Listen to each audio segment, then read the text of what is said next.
Saya pernah dicium sama orang miskin yang akut, miskin betul.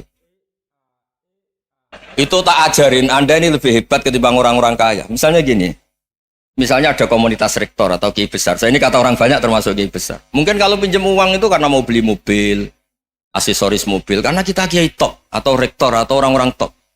Kalau sesama orang miskin itu pinjem-pinjemannya itu urusan beras, itu urusan nyawa. Dulu orang Yahudi itu ada diskusi masif.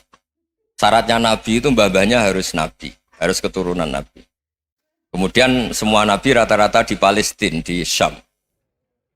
Lalu Muhammadnya asal-usulnya dari mana? Tahu-tahu orang Arab kok Nabi, padahal orang Arab itu dulu jahiliyah. Walhasil terus diceritakan, bukti Muhammad ini turunan Ibrahim adalah ada jejak kaki Nabi Ibrahim di dekat apa? Ka'bah. Fihi ayatum bayyinatum maqamu Ibrahim. Kalau Nabi Ibrahim pernah di Mekah, artinya beliau pernah meninggalkan turunan yang di Mekah. Itu bernama Nabi Muhammadun sallallahu alaihi wasallam. Itu disebut fihi ayatum bayyinatum maqamu Ibrahim. Nah, itu namanya diroyah. Diroyah itu satu perilaku keseharian kita beragama, kemudian tahu logikanya. Yang keempat misalnya, mangkana yu'minu billahi wal yaumil akhir fal yukrim apa? Jaro. Orang yang iman karena Allah dan Rasul, maka memuliakan tetangganya. Andaikan pakai hukum sosial, tentu kalau tetangga kita baik, kita baik. Kalau kurang baik, kok kurang penggawean kan gitu. Tapi dulu itu pernah ada seorang ulama itu dibully ya, dikerjain sama anak muda tetangganya. Pak Kiai datang ke rumah saya, orang ini datang. Kemudian setelah di rumahnya, saya tidak jadi butuh sama Pak Kiai, silahkan pulang. Itu Kiainya senyum menikmati. Dan itu terulang 3 kali. Dibully seperti itu, dikerjain terulang 3 kali. Lalu tetap Kiainya tuh asik, seneng sekali. Lama-lama muda ini tanya, kenapa engkau tidak tersinggung? Padahal saya kerjain sampai 3 kali. Tak undang, terus tak suruh pulang, tak undang, tak suruh pulang. Kata Kiai tadi, yang memerintahkan baik sama tetangga itu Allah. Jadi saya nikmati ketika bisa baik sama Anda. Tidak ada urusannya dengan perilaku Anda yang menolak saya. Nah itu terus kita tahu, memang motifnya kita baik sama tangga karena iman sama Allah dan Rasul, bukan hukum kompensasi sosial. Jadi kalau mau diteruskan Pak Rektor, saya ngajar di sini ya karena perintah Allah itu orang alim harus ngajar, bukan karena perintah Rektor. Kalau diteruskan. Ya saya mohon juga gitu, para dosen, para karyawan di sini, kalau nggak khianat dengan UI itu karena takut sama Allah, jangan takut sama Rektor. Kalau Anda baik juga karena Allah, jangan baik karena apa? Rektor. Bagaimanapun ya semua kita ini makhluk. Makhluk itu la yadurru wa la yanfa. Begitu juga melihat Indonesia. Melihat saya ini kan ikut di UI itu lama sekali, ikut sama Profesor Zeni, dari Profesor Zeni nulis tafsir. Mungkin Pak Harsoyo tahu banyak, dulu Pak Lutfi ya tahu banyak. Tapi saya memang nggak pernah terbuka karena ya memang nggak ingin sebenarnya. Kondisi ini kondisi darurat. Sehingga saya tahu cara berpikir Profesor Zaini, ya tahu komitmen beliau pada UI. Dan pendiri UI memang ya banyak yang dari tokoh NU, Muhammadiyah, dari tokoh-tokoh ormas yang lain memang didirikan banyak orang. Hingga UI memang nggak milik ormas apa tertentu. Dari satu sisi memang baik, nggak dikuasai ormas tertentu. Tapi nanti kalau keterusan ya nggak berbentuk. Ya sudahlah dikelola saja. Sambil-sambil jelas, sambil-sambil kadang nggak jelas, yang penting ikhlas tadi. Karena kalau terlalu asobia itu jadi repot. Kita ini yang nekuni fikih itu tahu, kalau tidak kuno itu madhabnya Hanafi. Kuno itu madhabnya Syafi'i. Tahu-tahu seakan-akan Imam Syafi'i itu NU, Imam Abu Hanifah itu Muhammadiyah. Padahal ini orang-orang yang sebelum NU dan apa? Muhammadiyah. Jadi kalau kita yang nekuni ilmu itu biasa saja dengan perbedaan. Tapi kalau orang-orang yang nggak siap dengan perbedaan itu sampai Allah disifati Ta'ala itu tidak terima. Padahal Ta'ala itu maknanya Maha Luhur, yang Maha Agung. Jadi ada seorang kiai kebetulan pidato pertama Pak Rektor. Assalamualaikum warahmatullahi ta'ala wabarakatuh. Ilmu balik kedua ini nggak terima karena itu dianggap bid'ah ada Ta'ala. Hanya dia bilang Assalamualaikum warahmatullahi ta'ala wabarakatuh.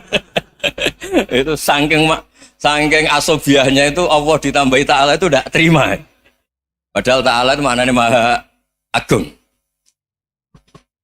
Nah itu kan jadi repot kalau asobiah gitu. Kalau kita ngadepi perbedaan itu biasa saja. Karena kita mungkin bacanya banyak, lihat hal-hal seperti itu ya biasa saja. Karena dulu itu perbedaan itu urusan sudut pandang. Ya saya ulang lagi, perbedaan itu sudut.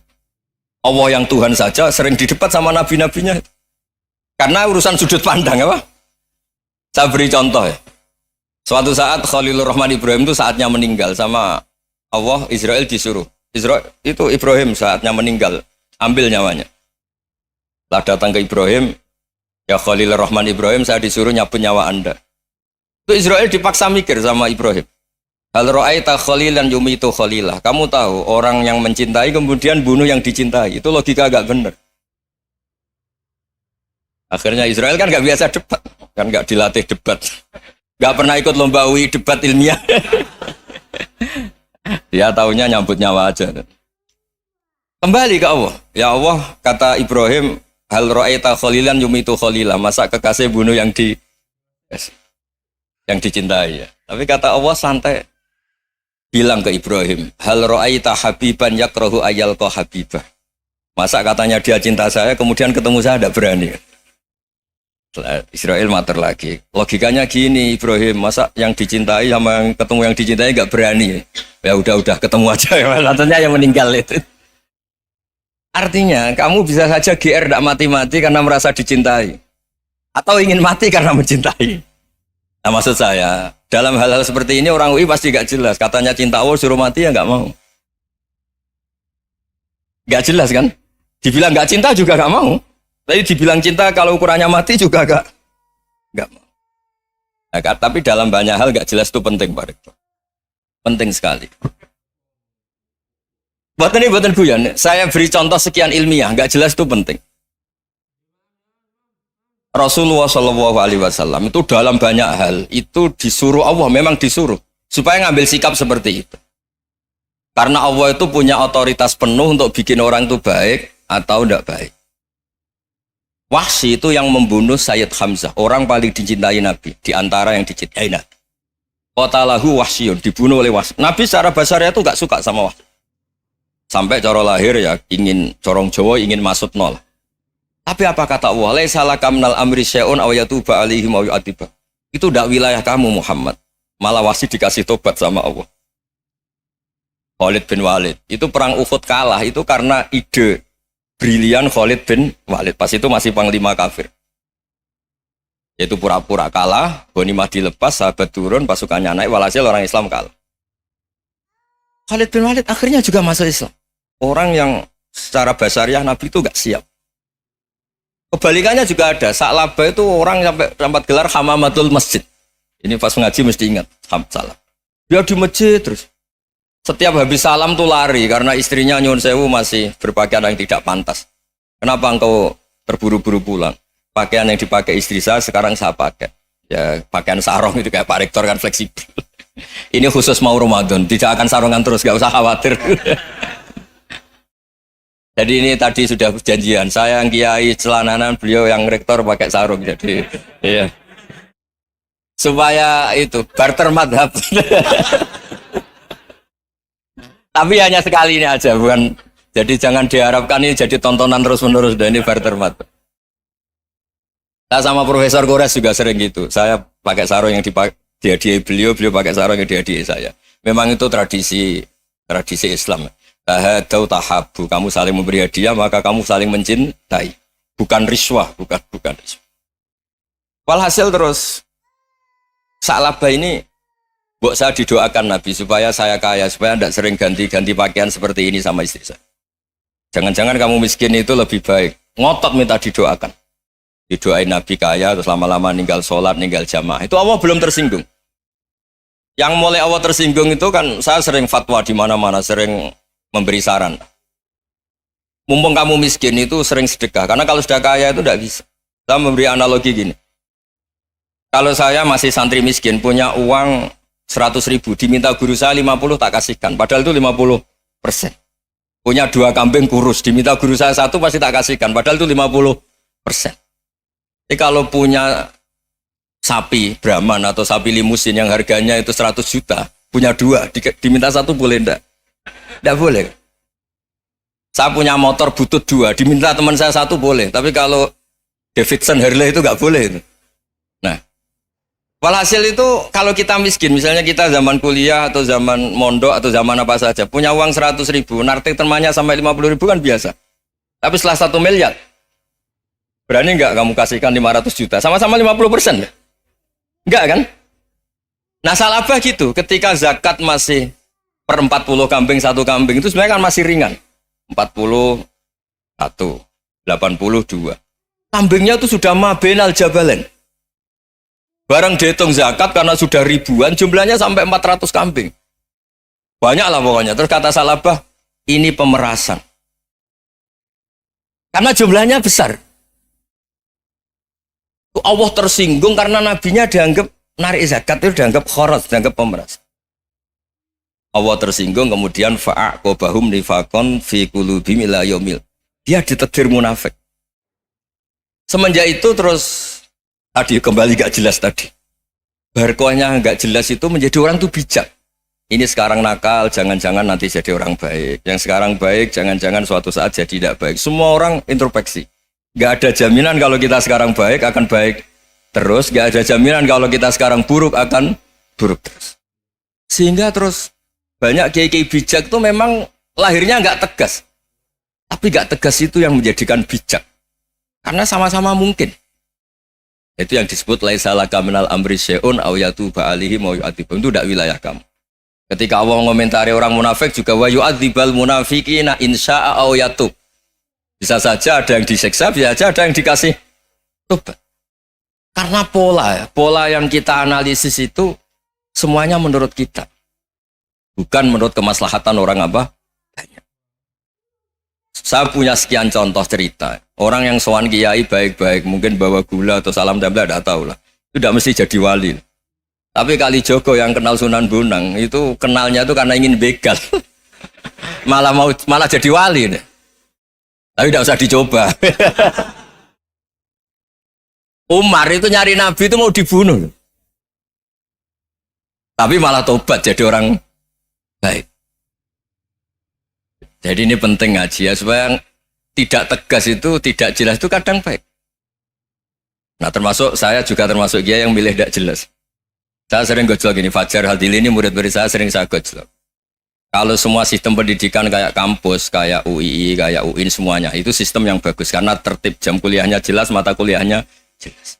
Kalau di pesantren itu Pak Arso, itu gak tertib. Tapi justru itu enak, ketemu di jalan orang berani tanya. Nah, ini kalau mbak-mbak misalnya menstruasi, mau belajar haid nunggu semester berapa baru tahu. Itu bisa sekian tahun gak sholat karena nunggu pelajarannya baru diterangkan. Mau haji juga gitu, nunggu mata pelajaran haji. Kalau nggak jamnya, nggak mau dosennya ngajarin. Ya, kalau kiai kan nggak ketemu di jalan, tanya dijawab. Jam berapa juga dijawab. Artinya Indonesia itu berkah, ada sistem kampus yang tertib. Ya semoga termasuk tertib gajinya. Tapi tertib gajinya itu juga sebenarnya rugi. Saya sering ada pegawai negeri Gus, tolong doain saja di PNS enak jadi. Gajinya tetap. Kata saya nggak mau kalau gaji saya tetap. Kok bisa Gus enak tiap bulan mesti dapat gaji. Kalau tetap nggak naik-naik kata saya. Kalau kiai gajinya nggak tetap, tapi di atas yang tetap kata saya. Artinya Indonesia itu berkah. Kalau semuanya pakai sistem pendidikan setertib ini, orang mau tanya haid ya nunggu pelajaran haid. Bab haji ya nunggu pelajaran haji. Tapi kalau ketemu kiai itu enggak. Ya semuanya. Saya pernah di pasar, Gus. Mau tanya apa? Anak saya sih keluar darah terus gini-gini. Padahal biasanya haid hanya 7 hari gini-gini. Ya sudah kembalikan ke biasanya rudat kilal adat. Itu udah usah sowan ke rumah. Juga gak registrasi dulu, gak daftar dulu. Ya ini udah nyindir cerita saja. Supaya ini bukti koalisi beneran. Jadi saya yang kiai gak tertib jam, koalisi sama yang tertib jam. Jadi kalau semuanya sistem kampus, nanti pertanyaan itu enggak bisa on time, enggak bisa setiap saat. Makanya Indonesia itu berkah. Kiai-kiai yang alim yang di jalan-jalan banyak. Juga kiai yang di kampus dokter-dokter fikih banyak. Yang nekuni ilmu umum ya banyak. Macam-macam. Itu masalah itu kalau saling mengadili itu baru masalah. Misalnya kiai ngeluh, enggak enak jadi kiai, enggak punya gaji tetap. Yang dosen ngeluh, enggak dicium tangannya. Karena memang unik Indonesia itu. Kalau guru fikih kok dosen itu tetap gak dicium tangannya. Karena pikirannya anak-anak itu wong sudah bayar disuruh nyium. Itu kayak di alam sadar tuh gitu. Kalau kiai itu kan anak-anak gak bayar itu. Ya upahnya cium tangan itu. Makanya kalau kiai-kiai tidak keramat bisa mati karena cium tangannya doang itu bisa mati itu kiainya. Ya ini cerita supaya saling menghormati apa saling. Jadi kalau makanya itu pakar-pakar akhlak ya, pakar-pakar etika peradaban. Itu tertampar betul ketika Nabi urusan ilmu itu mengabaikan itu kalau sudah urusan ilmu. Misalnya begini, ada urusan ilmu, ada mbak-mbak cantik atau ibu-ibu cantik. Itu dalam Islam itu diajarkan jangan sopan-sopan banget. Kata Nabi, karena kekuatan ilmu itu di atas kekuatan akhlak, di atas kekuatan adab. Ya nisa an-nabi lastunna ka ahadim minan nisa. Ini taqaitunna fala takhdu'na bil qaul. Fa yatma alladhi fi qalbihi maradun. Misalnya ada babak cantik, menarik, kemudian sopan misalnya sama Pak Fajarin sama dosen-dosen. Monggo binara. Wah itu bahaya pikirannya kemana-mana itu. Orang yang imannya pas-pasan, wih berarti mau. Maksud saya kalau cantik, menarik, ketemu di jalan, biarin aja dosennya mau kemana, biarin aja. Gak usah dihormatin. Kalau dihormatin, Pak mau kemana sadere no bisa bahaya ya. Nah, biarin aja. Kalau tanya, Dek ini alamatnya mana? Cari sendiri Pak. Karena hanya dengan cara itu, si Pak dosen ini gak kepikiran. Gak ada orang suka, orang kedus itu gak akan. Tinggal sudah cantik, sopan. Wah bisa pikirannya macam-macam. Itu ilmu. Fala takhdu'na bil qaul. Kamu jangan terlalu lirih kalau ngomong. Fayatma alladzi fi qalbi maradun. Orang yang pikirannya masih kotor pasti berpikir yang negatif. Anda mungkin demi sopan sama dosen Anda. Tapi sejauh mana dosen Anda juga berpikir positif. Itu kan uji iman sama uji nyali. Nah, sama pejabat yang sopan sama kiai mungkin punya Alphard, punya Robicon, punya terus bawa uang banyak. Terus sama kiai cium tangan hormat. Jangan-jangan kiainya yang pikirannya macam-macam. Ini berarti bisa jadi muhibbin potensial misalnya. Nah, saya ini termasuk kiai yang pengagum ilmu. Sehingga saya sama orang yang medit, yang kikir sama saya itu saya senangnya bukan main. Kenapa? Karena kalau orang medit itu gak berhak nuntut. Tapi kalau orang lomo 1 juta minta surga, 2 juta ya minta apa? Surga. Gus salam template 200.000 aja kadang minta surga. Tapi kalau yang kikir-kikir ya sudah salaman tok sudah, nggak minta apa-apa kan dia tahu diri, oh nggak bayar kok minta. Maksud saya Islam itu luas, dinikmati saja, Pak. Dinikmati saja. Nah itu diroya, maksudnya itu diroya. Diroya itu kamu tahu aturan Islam itu kamu harus yakin khairihi wa syarrihi minallah. Semua itu ujian, tapi kemudian dikaji. Makanya saya ini termasuk pengagum Imam Syafi'i. Imam Syafi'i itu dikasih tahu. Ada orang yang di depan engkau cium tangan hormat tuh di luar ngomong-ngomong, ngata-ngatain Anda. Imam Syafi'i tertawa-tawa sewenang. Loh, ada ini dikata-katain di luar kok. Kok tidak kamu anggap munafik malah tertawa. Berarti saya wibawa, di depan saya nggak berani. Dianggap enteng saja. Dibilangin, sebagian orang kampung sini nggak suka sama engkau. Baguslah, tidak akan pinjam uang sama saya. Di mana-mana orang pinjam minta tolong tuh karena seneng. Kalau benci kan enggak. Intinya dianggap enteng saja. Yang terjadi di dunia itu semuanya dianggap enteng saja. Man asa ilaika faqat atlakoka. Yang berburuk sama kamu itu membebaskan kamu. Coba kalau akrab, titip. Ya misalnya akrab sama Pak Fajar. Bilangkan ke Pak Rektor, sangkat tuh jadi guru tetap atau apa kan ribet. Kalau tidak cocok kan nggak minta apa-apa. Makanya hati-hati Pak Rektor sama yang akrab-akrab itu. Itu dulu saya juga nggak paham. Di antara wasiat Bapak yang sering diulang-ulang tuh itu. Suatu saat kamu jadi kiai, ngelola orang nggak seneng tuh gampang. Sudah, situ orang lain. Tapi kalau ngelola orang orang seneng tuh repot. Mintanya aneh-aneh. 100.000 aja minta surga. Hanya teman tenis saja minta naik jabatan. Intinya itu ya sudahlah dikelola. Yang seneng ya berkah, mungkin teman berjuang, teman diskusi. Yang nggak seneng ya berkah, karena ini tidak minta macam-macam, nggak seneng. Nah itu namanya diroya. Diroya itu satu kajian keilmuan yang menjadikan kita ini nyaman dengan riwayat-riwayat, panduan-panduan dari Rasulullah Shallallahu Alaihi Wasallam kayak tadi. Kenapa sih tentang baik sama tetangga, baik sama tamu? Hitung-hitungannya itu mangkana yu'minu billahi wal yaumil.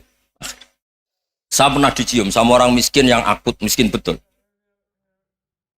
Itu tak ajarin, Anda ini lebih hebat ketimbang orang-orang kaya. Misalnya gini, misalnya ada komunitas rektor atau kiai besar. Saya ini kata orang banyak termasuk kiai besar. Mungkin kalau pinjam uang itu karena mau beli mobil, aksesoris mobil, karena kita kiai top, atau rektor, atau orang-orang top.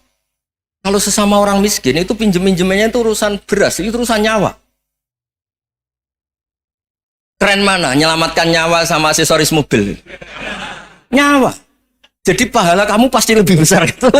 Itu senengnya jadi orang miskin terus keterusan sampai sekarang. Itu. Lo coba kalau menteri sama menteri, rektor sama rektor, kira-kira pinjemannya apa Pak Arso? Kan kalau mau beli mobil atau mau umroh VIP, pokoknya yang keren-keren. Kalau orang miskin pinjam karena apa? Makan kan? Beras kan? Makanya kalau yang sedang miskin monggo lah kalau ingin teruskan. Maksud saya Islam tuh seenak itu. Islam tuh segampang itu. Sudahlah yang sedang miskin ya keren. Karena sekali sosial tuh urusannya apa? Nyawa. Tapi kalau miskin semua ya Indonesia bisa tutup kan. Ya sudah yang kaya-kaya itu saya mengatakan Indonesia karena bayar pajak yang menjadikan Indonesia berjalan. Tapi ya dipakai yang benar. Nah, begitu seterusnya. Ada kiai miskin cerita ke kita. Terus enak jenengan alim, terus punya santri banyak, bisa ngajar di mana-mana. Saya bilang, hebat kamu. Dia hidup di daerah tertinggal. Itu yang diajarkan kan hanya tauhid. Kan nggak mungkin desa tertinggal baca fikih perbandingan madhab. Kan nggak mungkin. Kalau yang kayak Pak Fajar, Pak Sadali kan nggak mungkin. Fikih perbandingan apa? Madhab. Menyorot madhab dunia. Gaya engke-engke itu kan nggak benar. Tapi pertanyaannya, yang menyelamatkan masuk surga itu tauhid apa perbandingan madhab? Tauhid. Ini hanya mengajarkan fardu kifayah, sunat-sunat. Ini Anda mengajarkan fardu ain. Surganya dulu kamu. Oh terus senangnya jadi kayak gitu. Karena yang diajarkan apa? Tauhid. Sementara kita yang gaya-gaya ini ajarkan perbandingan apa? Madhab, studi banding ke Al-Azhar kemana-mana. Ini enggak tauhid. Dari orang nyembah pohon jadi nyembah Allah Ta'ala. Keren ya? Keren. Jadi terus kiai sama saya senangnya bukan karena tak bela. Tapi ada yang agak kurang ajar tanya saya. Kalau itu hebat kenapa Gus gak mau jadi kiai desa? Waduh. Wah ya repot kalau pertanyaan. Terus tak jawab, kalau saya jadi kiai desa, kamu ngangsu ilmu dari mana coba? Ya dari jenengan, ya kalau sama gobloknya ada bisa. Ya sudah, Gus aja yang jadi kiai besar. Maksud saya, ya sudahlah kita begini seperti yang saya ajarkan di sini, saya sarankan supaya orang itu tahu. Nah, ini namanya diroyah, apa? Makanya kata Imam Ghazali itu kalau kamu ingin sopan gampang melihat anak kecil, wa aqallu minni dzamban, dia dosanya lebih kecil. Karena masih kecil kan tentu secara dosa enggak banyak. Kalau melihat orang yang tua, wa aktsaru minni ibadatan, dia tentu ibadahnya lebih banyak karena umurnya lebih banyak. Sehingga terus semua orang lain tuh di depan kita itu hebat. Ya semua orang lain sama misalnya Pak ini rektor, misalnya Fathul Wahid rektor. Tanggung jawabnya lebih banyak, berarti pahalanya lebih banyak. Tapi sama, ketika melihat Nyon Sewu, melihat pegawainya yang secara lahir di bawahnya, ini tanggung jawabnya nggak banyak, pasti salahnya juga enggak. Itu yang diajarkan Rasulullah SAW, sehingga enak lah. Tapi kalau kita melihat orang lain selalu salahnya, itu pecundang. Allah saja tidak seperti itu kan, amal baik ya ada khairan, amal buruk ya ada saron, semuanya dilihat oleh Allah Subhanahu wa Ta'ala. Saya tuh punya teman Gus, agak beling, agak seenaknya. Dulu miskin. Wah itu seenaknya betul. Kayak kenal Tuhan sudah. Tak tanya, kenapa kamu seenaknya? 1 bulan tuh labanya bisa 200 juta sampai 500, sampai 1 miliar. Saya itu Gus, setelah duha itu perkembangannya bagus. Duha, sholat duha itu. Saya pernah miskin, kan kata, apa, ingka dari rezeki fisama, apa? Wa ingkana qalilan, ya kalau fisama fa'anzilhu, terus wa ingkana qalilan fakasirhu, kalau sedikit perbanyak. Ini trennya sudah benar semua. Nah, wa ingkana apa ya haraman fatahirhu, kalau haram yang kau sucikan. Makanya saya seenaknya kalau qalilan sudah fakasiru paling trennya yang nggak bener juga fatohiru kata Mas. Dia yakin kalau yang nggak bener-bener sudah disucikan Allah karena yang lain-lain sudah dari miskin sudah kaya, qalilan sudah fakasiru, paling yang haroman juga sudah fatohiru gitu. Tak tanya, lah kamu kok tahu? Polanya sudah ada Gus karena sang qalilan. Kamu sembrono sama Tuhan kok begitu kan? Tapi apapun itu seneng saya. Seneng saya sering salah teh, makanya saya mohon yang sekarang miskin sedang miskin itu ya ndak usah nyesal banget-banget. Kalau ingin kaya monggo lah, namanya orang juga ingin. Ya, tapi Anda harus bangga. Sosial antar kalian adalah urusan nyawa dan itu pahalanya luar biasa. Supaya kita, nah yang kaya-kaya juga boleh GR lah karena pembayar pajak. Dan itu bisa menyelamatkan apa? Indonesia Raya. Begitu seterusnya. Itu yang diajarkan Nabi, antawadhu hatta la yabghiya ahadun ala ahadin. Kamu semua harus tawadhu sehingga antar kalian tidak saling tidak sopan, tidak saling liar, tidak saling mendolimi. Termasuk tadi sikap gak jelas tadi. Orang dolim yang sekarang dolim bisa saja tobat, yang sekarang soleh bisa saja nanti. Semuanya tuh mungkin. Kita diajari ya muqallibal qulub tsabbit qalbi ala dini. Jadi keliru kalau kita dalam banyak harus tegas, gak mesti. Al halalu bayyinun wal haramu bayyinun. Tapi ada wa bainahuma umurun mustabihat. Ada yang wilayahnya itu abu-abu.